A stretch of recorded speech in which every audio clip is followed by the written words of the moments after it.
अपने शांतिपूर्वक तरीके से पिछले 12 घंटे से 12.5 घंटे से संयमित तरीके से लोकतांत्रिक तरीके से सरकार पे दबाव बना सोशल मीडिया के माध्यम से और हजारों नौजवान राजस्थान के विभिन्न सड़कों पे राजमार्ग पे शांतिपूर्वक तरीके से जयपुर कूच को लेकर आप उत्साहित थे।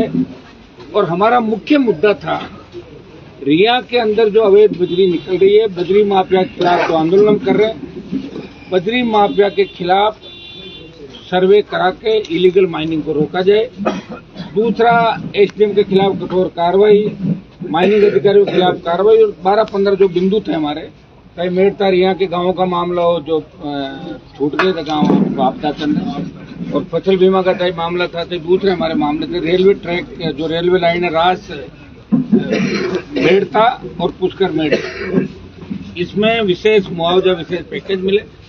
इन सब मुद्दों को लेके उस समय कहीं कम्युनिकेशन गैप रहा और बीच में बात नहीं हो पाई और हम कहने के निकले। उसके बाद कलेक्टर साहब का टेलीफोन आया कि भाई एक बार हमारे जिले की सीमा के अंदर बात करेंगे, और बात वाजिब भी है कि अपन अजमेर जयपुर जाके बात करते तो वही बात थी। तो आप सब ने पिछले 8 बजे में आ गए थे और 9 घंटे तक मजबूती से आप लोग यहाँ डटे रहे, खड़े रहे। मुझे पता है कि आधे से ज्यादा बच्चों ने खाना भी नहीं खाया होगा क्योंकि आसपास होटलें थी, वहाँ तो खाना खत्म हो गया। बड़ी तादाद के अंदर आप लोग थे। मैं आपको विश्वास दिलाता हूँ कि आज भी 5 बजी है 6 और परसों बजी थी 5। परसों ठंड ज्यादा थी, आज ईश्वर ने हमारी सुनी, आज ठंड नहीं है, तो आराम से अपना टाइम निकल गया। मैं कलेक्टर साहब को भी धन्यवाद दूंगा, एसपी साहब को धन्यवाद दूंगा, तमाम अधिकारियों को कि ये आपके बीच आए और जो हमारी मांगे हैं, सरकार से भी बात होगी उच्च स्तर पर, हमारी सारी मांगे सरकार ने मान ली है। और कलेक्टर साहब और एसपी साहब जो पुलिस से संबंधित है तो एसपी साहब उनका करेंगे, और जो बाकी संबंधित है वो आज लेटर भी जारी कर दिए, कुछ लेटर कल लिख देंगे। और परसों सुबह से सर्वे की टीमें रिया के अंदर आ जाएगी, चौकियां लग जाएगी, कैमरे लग जाएंगे और दोबारा बजरी के मामले को लेकर मुझे नहीं लगता कि हमें आंदोलन की आवश्यकता पड़ेगी। बहुत बड़ी जीत आप लोगों के संघर्ष से हुई है और बजरी माफिया के ऊपर लगाम राजस्थान में लगेगी। मुझे याद है 18-23 के अंदर भी 12 आंदोलन बजरी माफिया के खिलाफ हमने किए और हमारी एफआईआर भी ईडी सीबीआई राजस्थान के अंदर आई थी, भीलवाड़ा की एफआईआर। निश्चित रूप से यहाँ जो नागौर से आपने हुंकार भरी, दिल्ली तक इसकी आवाज जाएगी और आप सब लोग इसी तरह संगठित रहें। अन्याय जहां भी होगा हम आगे भी लड़ते रहेंगे। बहुत बहुत आप सबको धन्यवाद। अब एक बार दिलीप जी आपको कुछ डिमांड बता रहे, कलेक्टर साहब बता रहे, जो मांगे थी वो तो बता दी हमने आपको, सेम ही आप थोड़ा सा बता दें। आज जो वार्ता हुई हमारी सकारात्मक रही और डिटेल में एक बिंदु पे बात हुई है और लिखित के अंदर भी है, इसकी एक कॉपी सांसद महोदय को दी है, एक हमारे पास में भी है। नियमानुसार हमने कार्रवाई करने के लिए और जो अवगत कराया है एज पर रूल्स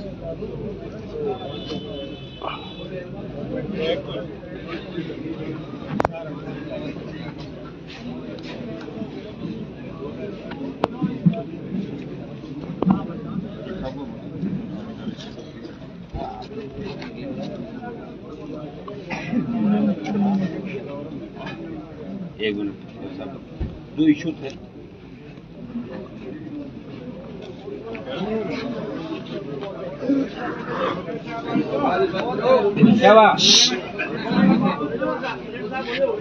अरे तो माइक कोनी तो यही अब 5 बजे इसको सुने थी भाई साहब जितनी आवाज हैंगा को नहीं सुनो, मैंने बोल दिया ना। जो मुद्दे थे एसडीएम के खिलाफ कार्रवाई, एएमए के खिलाफ कार्रवाई, माइंस माफिया के खिलाफ कार्रवाई, मुआवजे, रेलवे लाइन के मुआवजे, तमाम जो हमारे थे कलेक्टर साहब की तरफ जो अपन चाहते थे, स्टेट गवर्नमेंट की तरफ जाते थे, आगामी 2-3 दिन के अंदर सारे रिजल्ट 100% आपके सामने हो जाएंगे। देखो आज का दिन तो गया था, लेटर वेटर लिखने में आज पूरा दिन निकल जाएगा, ठीक है ना। तो आपकी मैं मान लूं कि 90% जीत होगी, 100% ये मांग 90% लिखित में हमने ले लिया सारा। 100% जब हो जाएगी, जब 100% हो जाएगी, आज 90 हो गई है, ठीक है ना। उदास क्यों, अब क्या हो गया बताओ।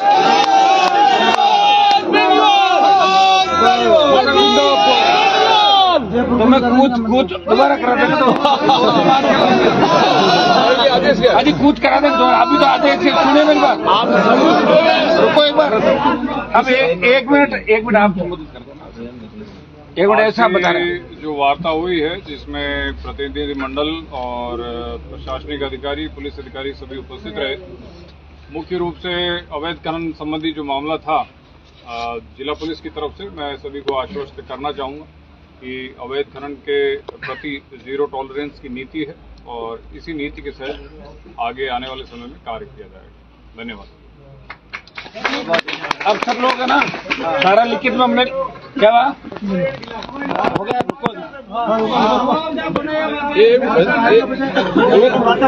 एक मिनट हमने सारी चीजें है ना, ये सारी 15 जो अपनी डिमांड थी 15 सूत्री, ये सारा लिखित में हमने ले लिया। हमारे तीनों के कलेक्टर एसपी हमारे दिलीप जी के साइन कह रहा हूँ, ठीक है।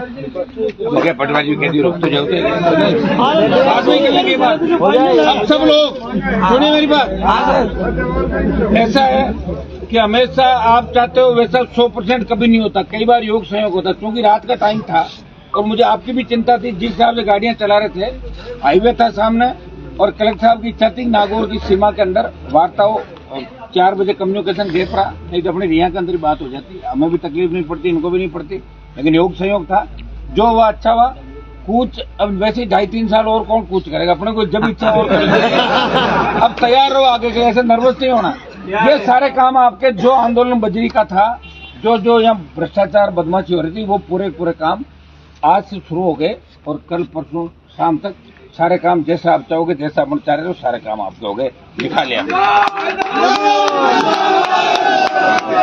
और रुकिए, अब धीरे धीरे गाड़ी चलाते हुए, समझ गए ना, क्योंकि आज भी एक गाड़ी अपनी यहाँ टोल पे कोई डंपर वाला ले गया था, ईश्वरी कृपा वही नहीं। परसों भी आते हुए तो तेजाजी महाराज की कृपा तो है ही, लेकिन थोड़ा अपने को भी ध्यान रखना पड़ेगा। तो धीरे धीरे घर जाना है और तैयार रहना, कभी भी कूच या 12 घंटे 24 घंटे पहले जैसे भी अल्टीमेटम दे। अब आपको मैं धन्यवाद इस बात का दूंगा कि रिया के अंदर 36 घंटे में आपने 2 बार बड़ी रैली करी इस ठंड के अंदर खुद के साधनों से। मेरे हिसाब से कोई भी नेता नहीं कर पाता क्या, एक दिन गए, 2 दिन गए, तीसरे दिन उठते कुत्ते लोग। और आज भी कितनी तादाद में, और बगरू दूध से लेके भाखरोटा तक उतनी तादाद में सब गाड़ियां खड़ी। इसलिए आज सब लोग जो सुन रहे हैं मुझे राजस्थान के, उसका मैं धन्यवाद दूंगा कि उन्होंने सोशल मीडिया मुझे ताकत दी, मेरे लिए गांव से उठ के जयपुर की ओर कूच किया। उन सबको मैं हाथ जोड़ कहना चाहता हूँ, एक बार अपने घनत्व पे गांव लौटे, अपने घर लौटे और दोबारा हम फिर मुलाकात करेंगे। आगामी आंदोलन जब भी अपना होगा, सरकार में जहां भी अन्याय होगा वहां अपन चलेंगे और जवान किसान के हितों पे कभी भी कुठाराघात नहीं होने देंगे। सब लोग आराम से पधारें, जयकारे लगा दें। तेजाजी महाराज की जय, रामसा पीर की जय, बजरंग बली की जय। अब सारे लोग जाएंगे।